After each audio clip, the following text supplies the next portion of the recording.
Assalamualaikum warahmatullahi wabarakatuh. Apa kabar anak-anakku? Semoga kalian dalam keadaan sehat walafiat. Sebelumnya, mari kita panjatkan syukur kehadirat Allah Subhanahu wa taala atas limpahan nikmat yang dianugerahkan kepada kita semua. Di antaranya, kita bisa belajar melalui channel YouTube Ruang Siar Guru. Pada kesempatan kali ini, Pak Uut akan mendampingi kalian belajar matematika dengan materi unsur bangun ruang. Kalian sudah menyiapkan alat tulis untuk mencatat hal-hal yang penting, bukan? Yuk kita mulai. Coba kalian amati gambar berikut ini. Ada atap rumah, caping, kemudian penghapus, bola basket, drum minyak, dan rubik. Ternyata bangun-bangun itu persis mirip seperti bangun ruang. Bangun ruang. Apa itu bangun ruang? Nah, anak-anakku sekalian, pada hari ini kita akan mempelajari apa itu bangun ruang, meliputi unsur-unsur, kemudian sifat-sifat, dan jaring-jaringnya. Kita mulai dari pengertian bangun ruang dulu ya. Bangun ruang adalah objek 3 dimensi yang memiliki isi atau volume dan sisi-sisi yang membatasinya. Kemudian, unsur-unsur bangun ruang itu terdiri dari 3. Apa saja? Pertama, sisi. Yang kedua, rusuk. Dan yang ketiga, titik sudut. Tetapi, tidak semua bangun ruang memiliki ketiga unsur tersebut. Untuk lebih jelasnya, mari kita pelajari satu persatu. Yaitu sifat-sifat bangun ruang. Kita mulai dari prisma. Kita awali dari pengertian prisma dulu ya. Prisma adalah bangun ruang yang mempunyai alas dan bidang atas dengan bentuk dan ukuran yang sama. Sifat-sifat dari prisma itu ada 2, yaitu yang pertama, memiliki bidang alas dan bidang atas berupa segi banyak yang bentuk dan ukurannya sama. Yang kedua, memiliki bidang tegak berbentuk persegi atau persegi panjang. Nah, contohnya seperti apa sih bangun prisma itu? Contohnya bangun prisma itu, nih, Pak Ut tampilkan 3, yaitu kubus, balok, dan prisma segitiga. Kita mulai satu-satu ya, sifat-sifat dari kubus dulu. Nah, kubus itu setidaknya ada 3 sifat. Yang sifat pertama yaitu kubus mempunyai 6 buah sisi. Yang kedua, kubus mempunyai 12 rusuk. Dan yang ketiga, kubus mempunyai 8 titik sudut. Contoh kubus banyak seperti ini contohnya. Kalian pernah main ular tangga kan? Pernah belum?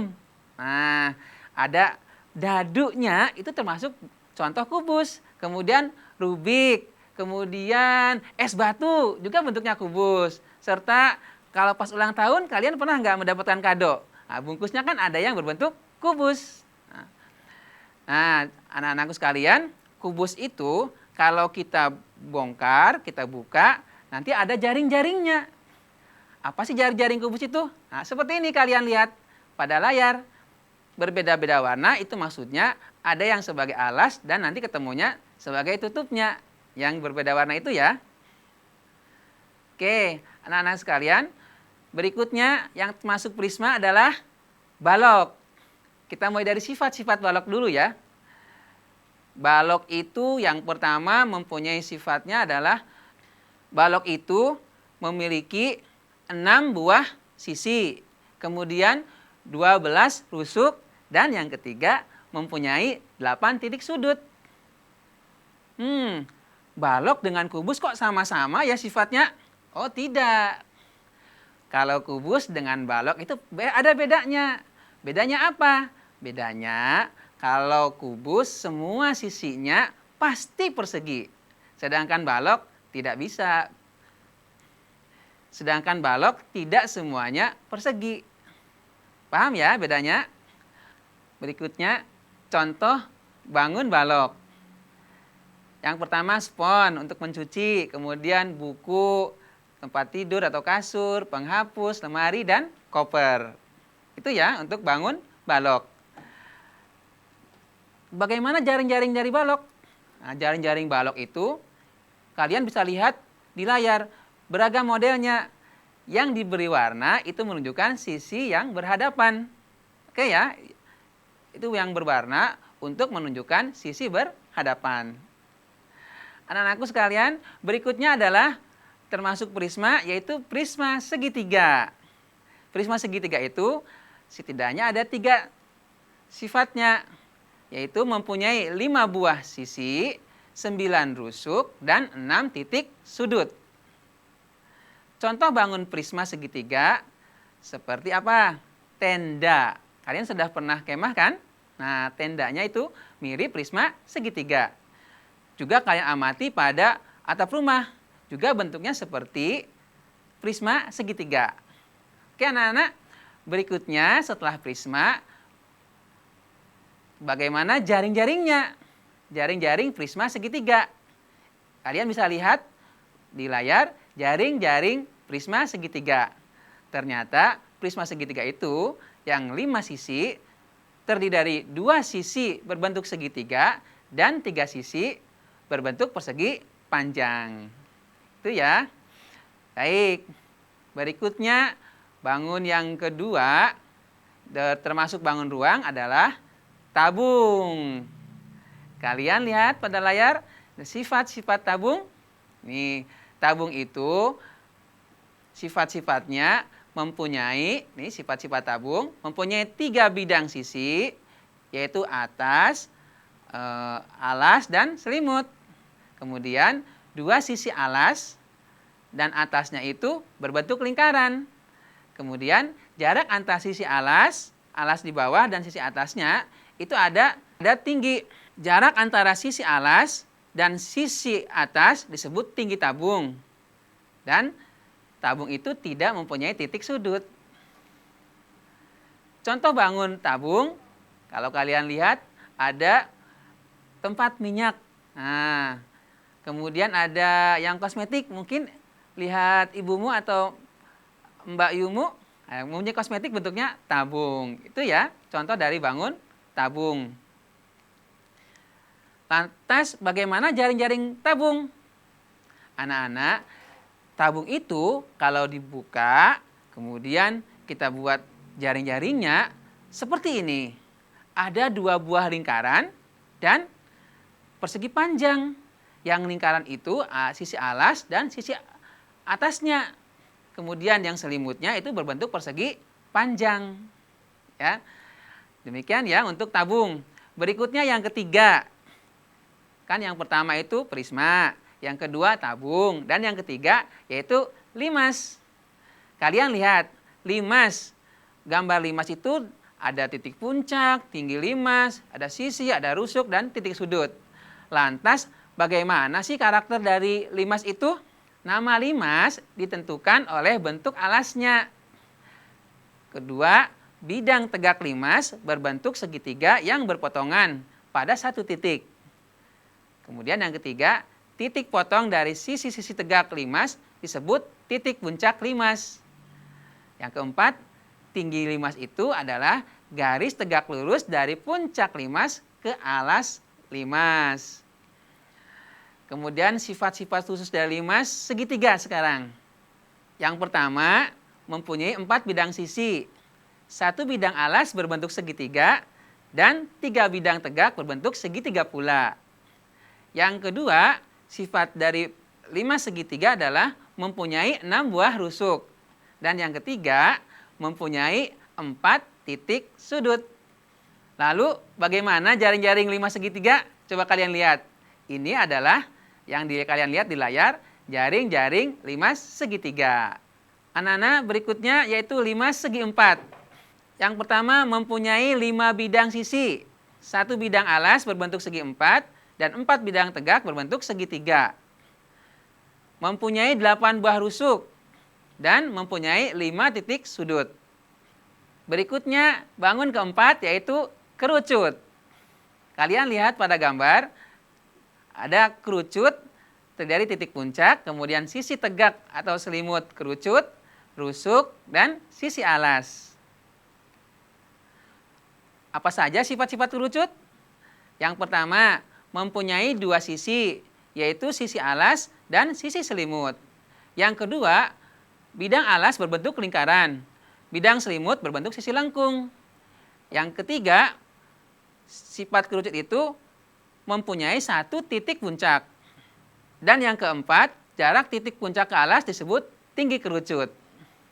Lalu bagaimana jaring-jaring kerucut itu? Ada yang bisa menebak seperti apa?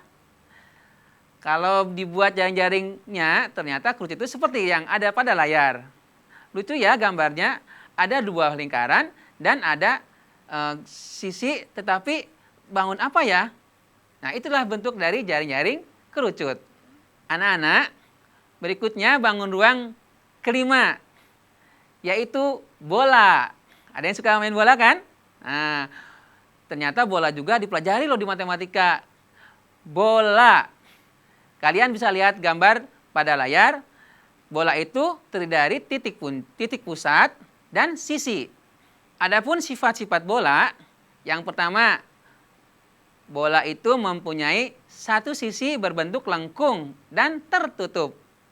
Yang kedua, bola tidak mempunyai titik sudut.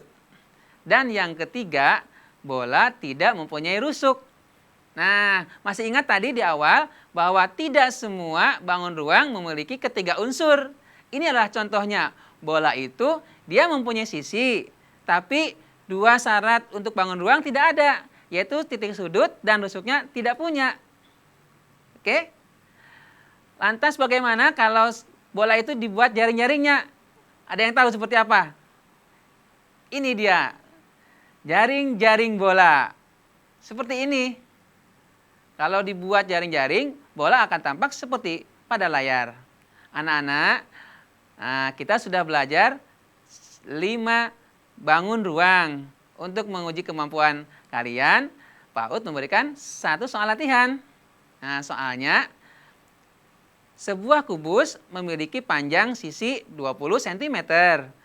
Jika Shonif ingin membuat kerangka kubus dari kawat, berapa sentimeter kawat minimal yang dibutuhkan? Ada yang bisa jawab? Nah, kita bahas ya. Sebuah kubus mempunyai 12 rusuk. Jika 1 rusuknya, maka panjang seluruh rusuknya ada 20 cm dikalikan 12, yaitu 240 cm. Atau kalau dibuat meter, jadi 2,4 meter. Jadi panjang kawat minimal yang dibutuhkan oleh Shonif untuk membuat kerangka kubus adalah 240 cm. Bagaimana anak-anak? Kalian sudah paham kan materi bangun ruang? Meliputi unsur-unsur, kemudian sifat-sifat dan jaring-jaringnya. Anak-anakku, demikianlah pembelajaran kita pada kesempatan kali ini. Sebelum diakhiri, Pak Ud berpesan pada kalian ketika menonton YouTube supaya didampingi oleh orang tua, serta tetap menjaga kesehatan, rajin olahraga, cuci tangan pakai sabun, dan selalu pakai masker. Dan jangan lupa kalian klik, like, subscribe channel YouTube Ruang Siar Guru. Demikianlah. Terima kasih sekali lagi Pak Ud ucapkan. Kita akhiri. Assalamualaikum warahmatullahi wabarakatuh.